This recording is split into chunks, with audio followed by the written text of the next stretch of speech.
welcome back to my YouTube channel with me Alda Syafira. Today I would like to share you about teaching practice, and here I have one method of second language acquisition. The name of method is Grammar Translation Method or GTM. The grammar translation method is a method of second language instruction based mostly on the translation of passages from the native language into the target language. GTM or grammar translation method is one of the oldest teaching methods in second language acquisition. There are two main goals of grammar translation method. One is to develop students' reading ability to a level where they can read literature in the target language. The other is to develop students' general mental discipline. So, this method focuses on reading and writing only. The strength of the grammar translation method is students to be able to master the appropriate structure in a language, and mistakes made by them in applying speaking ability will not be that much. The weakness of grammar translation method or bad effect in this method is on pupil motivation, because she or he cannot succeed in learning the difficult grammar rules of the target language. That leads to the bored in the classroom. And then I want to show you about teaching practice in the classroom, and I think it is so important for teachers and candidate of teachers. Okay, don't forget to stay tuned my video. Assalamualaikum warahmatullahi wabarakatuh. Good morning my students. Good morning, Miss. How are you today? I am fine, thank you. And you? I'm fine too, thank you. Jadi di sini saya memiliki beberapa kata. Jadi kalian harus menulis juga di buku-buku masing-masing ya. Ya.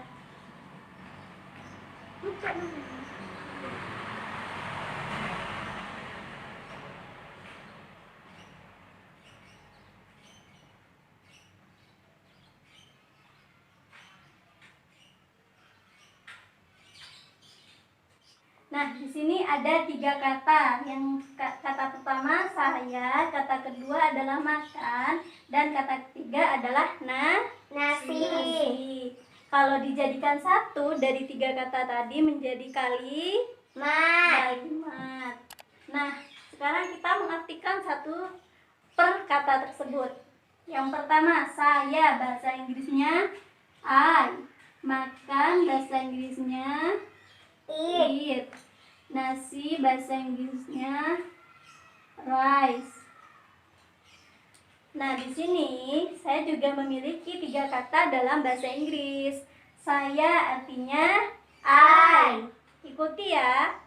Saya artinya I. Makan artinya eat.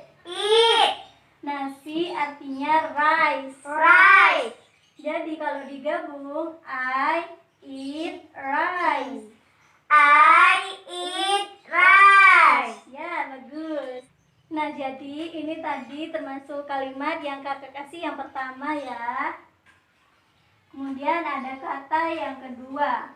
Saya pergi ke sekolah. Kemudian tadi kakak sudah ngasih tahu saya itu bahasa Inggrisnya I. Pinter. Pergi itu bahasa Inggrisnya go. Ke bahasa Inggrisnya to. Sekolah bahasa Inggrisnya school. Kalau digabung, I go to school.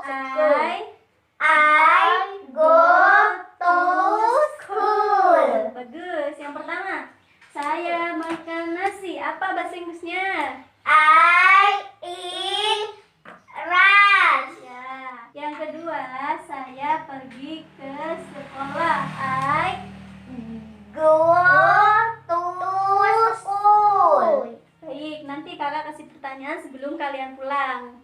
Jadi ini harus diingat, nanti bakalan kakak kasih pertanyaan buat kalian ya. Nah, ini ada kata yang ketiga.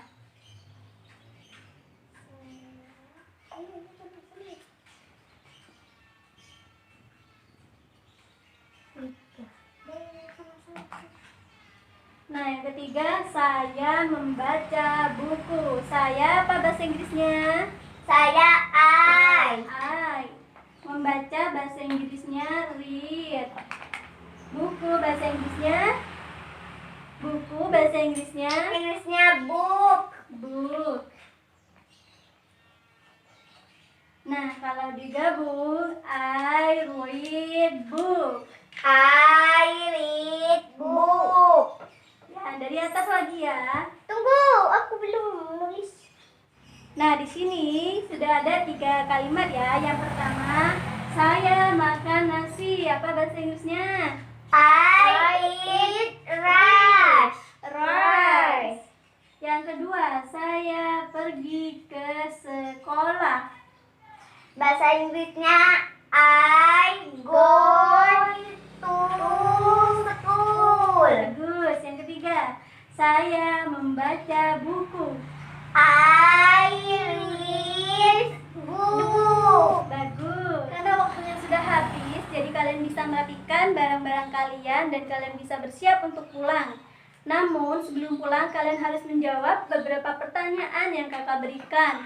Siapa yang bisa menjawab, kalian angkat tangan terlebih dahulu. Tapi kalau tidak angkat tangan, tiba-tiba menjawab, maka tidak kakak perbolehkan untuk pulang. Oke, pertanyaan yang pertama. Apa bahasa Inggrisnya saya makan nasi? Saya Ya, silahkan.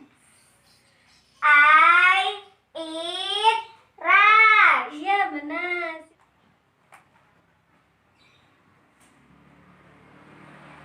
Ayo buat Mbak Feby, pertanyaan yang kedua. Apa bahasa Inggrisnya saya pergi ke sekolah?